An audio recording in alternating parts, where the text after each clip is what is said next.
También, claro, imagino como en todos los sitios cuando hay una acumulación de poder, en este caso podría ser, no sé, místico, folclórico, etcétera, Hmm, siempre de alguna forma u otra la gente que más dinero tiene acaba metiendo mano. obviamente. Entonces o sea, imagino que habrían excepciones, que la Inquisición no pasaría por ahí porque fuera la bruja Y personal de alguien, ¿no? hay un caso divertidísimo, te lo voy a buscar porque es que además está... Javier le hizo una ilustración preciosa. Hay un caso de Galicia de Doña Ana de Toledo, una niña que era sobrina de la duquesa de Alba. Esta niña, a ver, yo no quiero tener hijos y yo no soy muy chiquera generalmente, pero me lo paso bien cuidando a niños. Yo me lo habría pasado muy bien cuidando de esta niña. Yo querría haber sido su tía guay. Em, Esta niña de repente decidió que le molaba la nigromancia Ah, y sí. que, sí, sí, em, te leo textualmente. Sí. El presidente Monforte de Lemos decía públicamente que teniendo ella deseo de saber nigromancia, estando un día solas en su aposento, había entrado en él un hombre vestido de amarillo y le había dicho que le cumplía su deseo si se acostaba con él, y que ella aceptó esto y que desde allí en adelante adivinaba cualquier cosa. A esta niña nadie la llevó frente a la Inquisición, ni nada, ni no hubo consecuencias. O sea, según la... Obviamente, cuanto más dinero tenías y más capacidad tenías de defenderte, más importante eras, también era más posible que tu caso cayese en manos de la Inquisición, que se solventase rápidamente, que tuvieses abogados, que tuvieses manera de solucionarlo o que simplemente nadie se tomase en serio la acusación porque eres una persona con demasiado poder. Mm. Entonces, ese es un caso muy bestia. Si coges a una niña que hiciera este tipo de denuncias, durante el caso de Zugarramurdi, por ejemplo, la lía. O sea, hubo casos así de niños afirmando de no, es que, pues sí, pues yo estoy cuidando a los sapos del aquelarre, que no sé cuándo. Adiós. Se lía la de Dios. Y se lió la de Dios. Es que es brutal. Claro, yo me imagino siempre como la típica escena, ¿no? De que va el noble a la casa de la bruja y le da una moneda de oro y, bueno, le cuentan las movidas. De hecho, quiero recordar que Javier Prado me contó la historia de María Patiño, que era un poco eso, ¿no? Era como una bruja más de la nobleza, si no recuerdo mal. Sí. Sí, Ah, no, María de Padilla. María de Padilla. O María Padilla. Padilla. María Patiño. Bueno, más o Disculpas a menos. María Patiño. Más o menos. Sí, María de Padilla se decía que fue amante del rey y fue una mujer real que se convirtió en una figura legendaria. Entonces, esto pasaba mucho. Hay que tener en cuenta también que cuando hablamos de personas relevantes políticamente, el hablar de nigromancia y magia negra siempre es un elemento de propaganda política. Entonces, por ejemplo, mm, la famosísima condesa sangrienta Arsebet Bazori, hay muchas interpretaciones de, ¿podía ser una señora con mucho poder y mucha capacidad de hacer todas estas animaladas? Sí. ¿Que esto también tiene muchos números de ser propaganda política porque alguien se la quería quitar de en medio? También. No estoy muy metida y no voy a hacer aquí afirmaciones históricas sobre si fue una cosa o sobre otra, pero estas cosas podían pasar mucho. Y a la que alguien fuera un poco raro, le gustasen los libros raros, hubiese ido algún hechicero alguna vez, pues según las circunstancias era relativamente fácil clavarle una acusación y pues eso, de magia negra y ganarle una muy mala fama. Según la persona, según el poder, según el respeto social que tuviera, se le podía dar más o menos credibilidad, pero en algunos casos esto acababa calando y sobre todo si esta persona acababa cayendo en desgracia o alguna de las personas con quien se vinculaba acababa cayendo en desgracia o perdía poder, pues era más posible que a posteriori o de manera póstuma consiguiese esta fama. Súper interesante, la verdad. Da Yo, para rato. da para rato, ¿eh? Y yo creo que más de uno va a salir pensando, o sea, le habrá cambiado el chip, porque es verdad que teníamos una concepción y ya te pones un poco a indagar y bueno, es lo que dices tú, ¿no? Al final hay como muchas, diferentes, pueden estar enlazadas, puede que no, depende de la zona. Hmm. Una vez visto un poco esto ya, lo que es la figura de la bruja o de cómo son, yo te quiero preguntar, por la península ibérica, ¿cuáles han sido las más famosas? ¿De cuáles tenemos registros o cuáles son las que han llegado hasta el día de hoy por leyendas? Pues, a ver, te voy a sacar la chuleta No porque no me lo sepa, sino porque ahora mismo tengo demasiada información en la cabeza y siempre pasa que te vas a olvidar de... Es como cuando te dicen, ¿cuál es tu peli favorita? No sé, Pequeña y Fantasía 2000 y me gustó muchísimo. Y se te olvida la película que has visto el mes pasado y te gusta una barbaridad, pues lo mismo. Pasa. Pues, a ver, como he comentado antes, María Soliños, de las más famosas en Galicia. Ana María La Lobera fue una señora asturiana bastante tremenda, bastante legendaria, bastante impresionante. Tuvo un mal final, pero es una señora muy, muy guay. Pues fue acusada no solo de bruja, sino de tener control sobre los lobos. Y aquella acusación acabó mal, si no recuerdo mal, pero bueno, hay más detalles en el libro. Guirandana de Lay fue la primera acusada por brujería en Aragón. Fue una de las más famosas. Sansa de Camins y Caterina Ibona fueron también de las primeras en Andorra, en Cataluña. Del Pirineo es donde salen las primeras acusaciones, ya no de España, sino de Europa. María de Padilla, que comentábamos, es una de las más famosas. Esta era sevillana. Es la novia de Javier también, para quien le interese. Es la tiene así en su pedestal. Y ya cuando estaba dando el libro algo de, oye, tu novia la pongo por aquí, la pongo por allá. Hay una muy famosa también, en Montilla, comentábamos, las brujas de Montilla eran muy famosas. Leonor Rodríguez fue una inspiración de la bruja Camacha en El Quijote. Miguel de Cervantes se inspiró en una historia real y la trasladó después en la ficción. Luego tenemos muchas personas famosas dentro del caso Zugarramurdi y varios apellidos que se van repitiendo. María de Simildegui fue una de las mujeres que fueron expandiendo un poco el rumor al principio. Y luego, por supuesto, la tía Casca de Trasmoz, aunque esta sea ficticia, pero de las reales estaba Ana la Casareña, la que comentaba de Cáceres, que está ya del siglo XIX. Y luego en Valencia tenemos una llamada Esperanza Badía, que no es muy famosa, pero que era un mal bicho y que su acta inquisitorial es lo más parecido que he visto en mi vida al Sálvame. No he visto Sálvame, pero yo me imagino que es un poco así, lo prometo. Y bueno, pues el conde duque de Olivares, como comentaba antes, y luego hay algunos famosos, como por ejemplo Pedro de Arruebo en Aragón, que ese fue un mal bicho de los que aprovechó su fama como brujo para manipular a gente, para extorsionarles, para mediante para mediante coerción acostarse con muchas mujeres. Y ese hombre sí que fue acusado finalmente y procesado por brujo, pero fue todo un caso.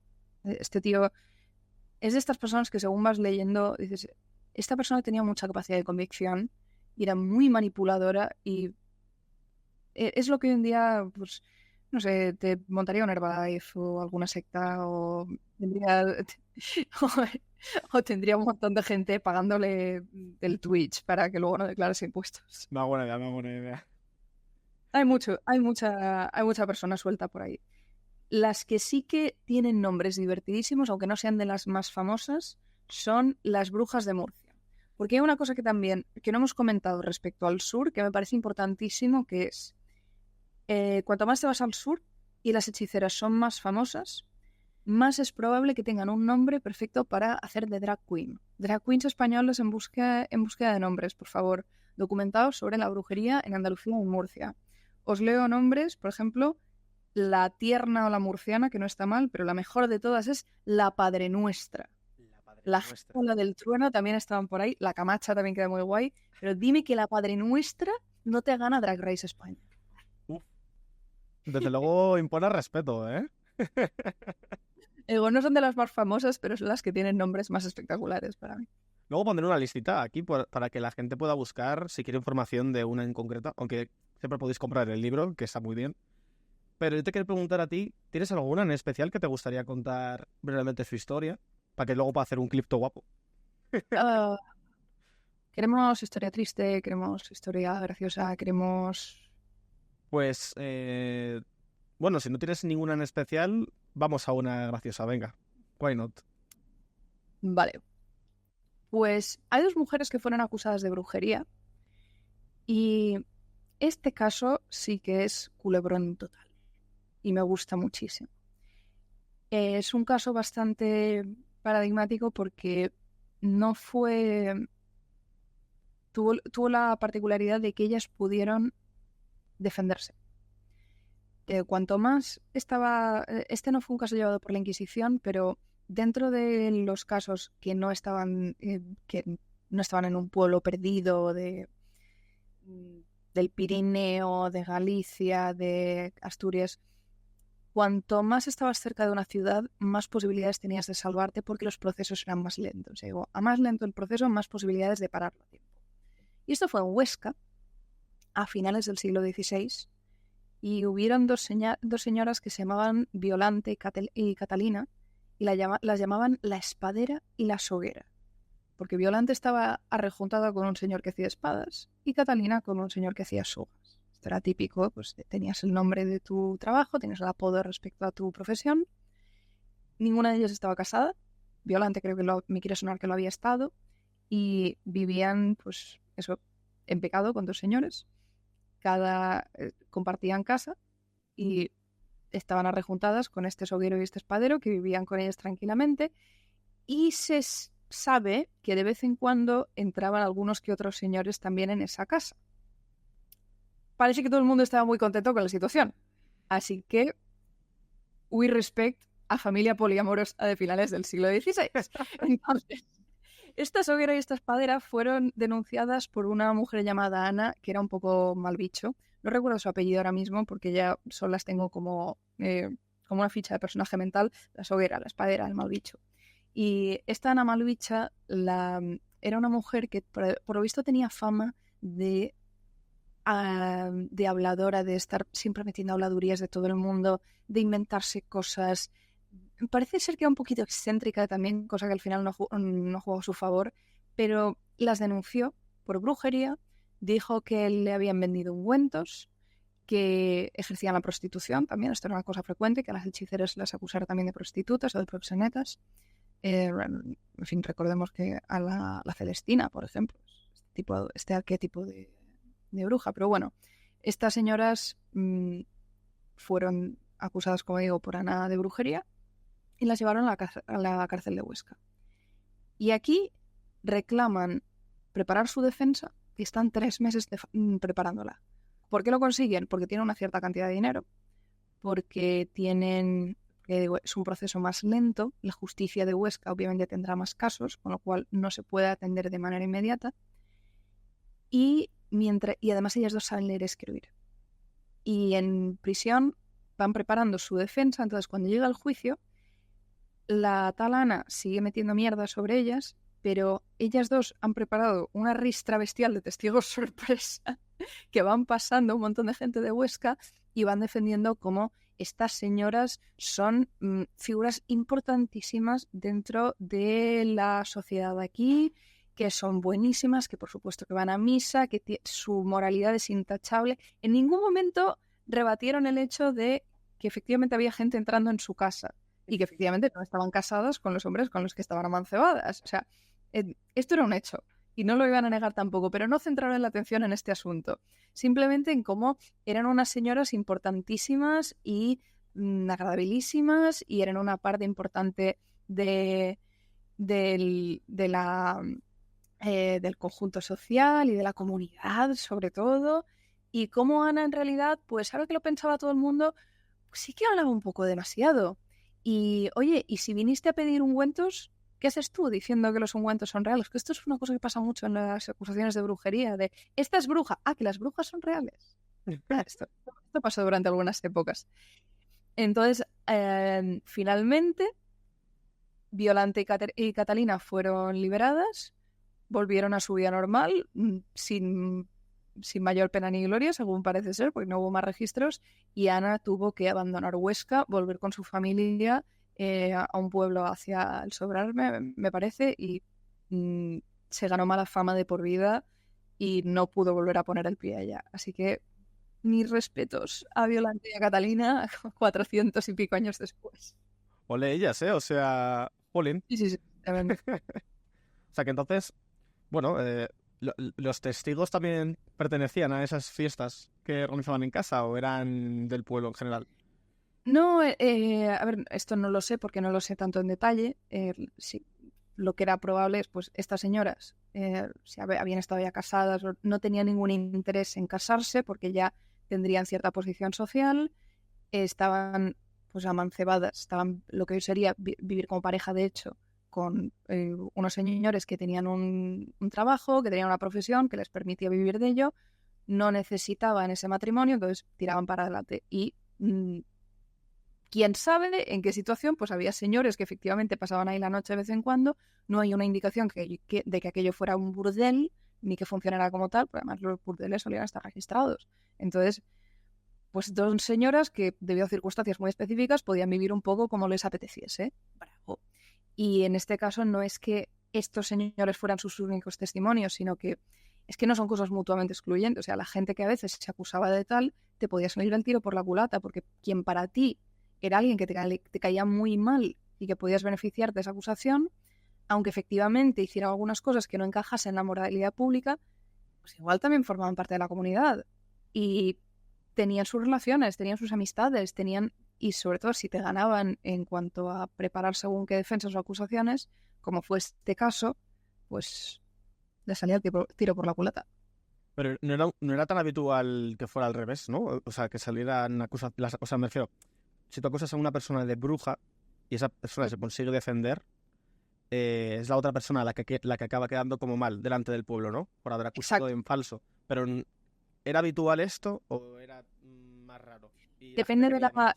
depende de la zona, depende del momento, porque si tú, por ejemplo, acusas a alguien de que le has comprado hechizos, de que le has comprado polvos, ponzoñas de cualquier tipo, si esta persona consigue defenderse o demuestra que lo que te vendió fue cualquier tontería y se va con una pena menor o directamente queda libre, de repente a ti te acusan de estar buscando todo eso, de me ha vendido veneno, ¿para qué querías veneno? Entonces, según el proceso, según el tribunal, según en qué justicia caiga, puede ser diferente.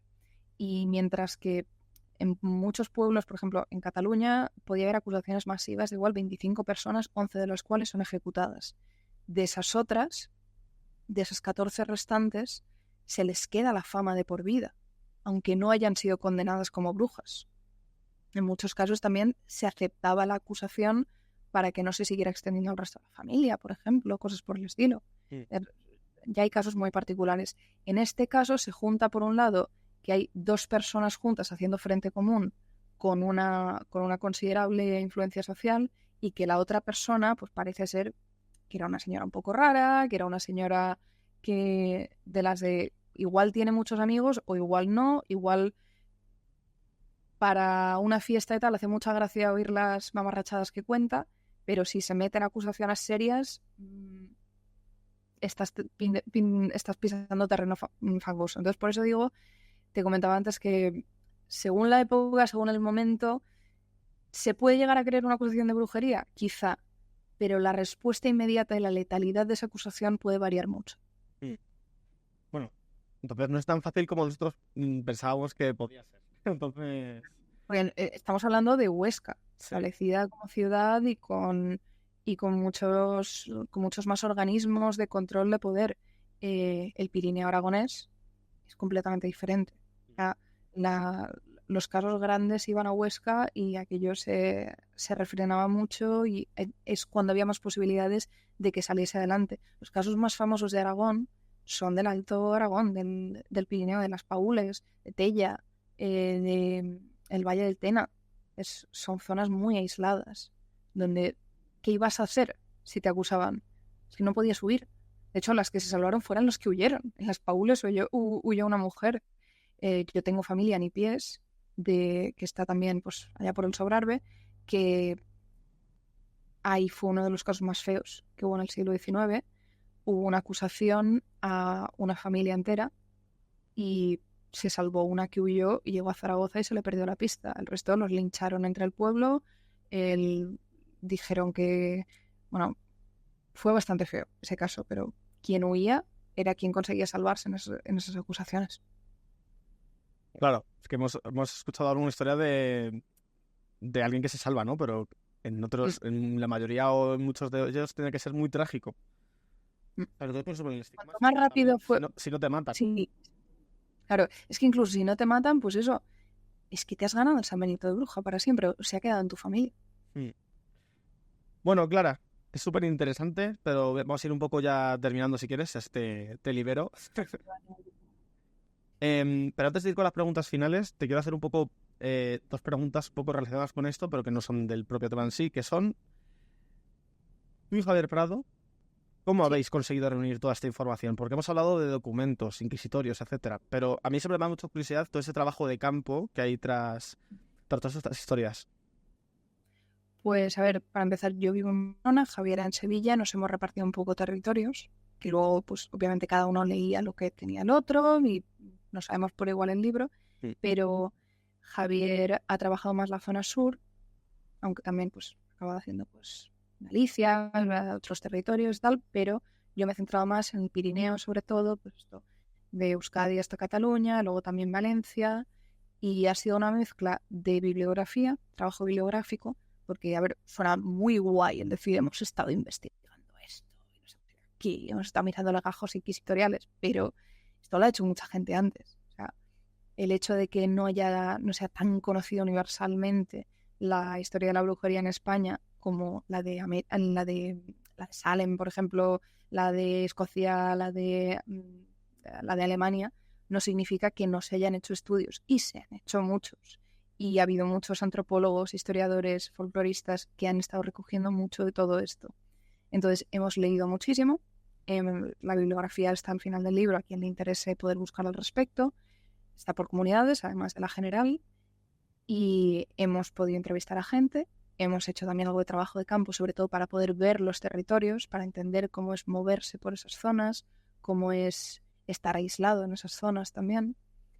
Y en algunos casos, pues sí que hemos podido entrevistar a personas que son herederas de toda esa cultura y de ese folclore popular, pero ha sido una mezcla de todo. Entonces, no es que hayamos hecho una investigación de cero, de que pudiéramos aquí publicar papers sobre conocimiento que no se tenía antes al respecto de tal, aunque tengamos interpretaciones propias, sino que lo que creo que podemos aportar es una visión paralela de historia y folclore que no se suele tener tanto en libros académicos, aparte de que este libro está orientado al público general.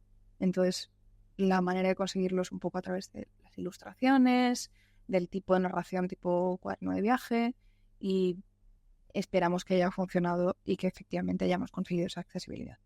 Bueno, desde luego ha quedado súper bonito a nivel de estructura y de maquetación, ¿no? Ha quedado brutal. Yo podría ir, sí, o sea, podría ir a algún sitio a leer este tipo de documentos.